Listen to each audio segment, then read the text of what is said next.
Hi there! In this short video tutorial you will see how you can add attachments to pages and widgets in the sites you have built with this platform. This can be useful, for example, when you want to allow your visitors to download PDF files or other documents and files. Let's select first of all the widget that we want to attach our file to. Remember, the widget needs to be a content block, like this one.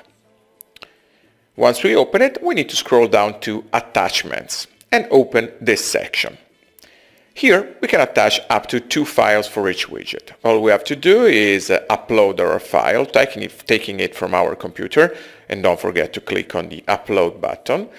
And then, if we want to, specify a text for the Download button. Okay, let's save this widget.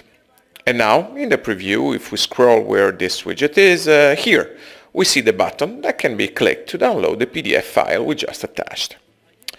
To view it even better, we can open the preview like this, and then go to the full desktop site by clicking here. Again, let's scroll to the widget we just used, and here's the button, and if we click on it, we download the file we just uploaded. Thanks a ton for watching, and see you on the platform.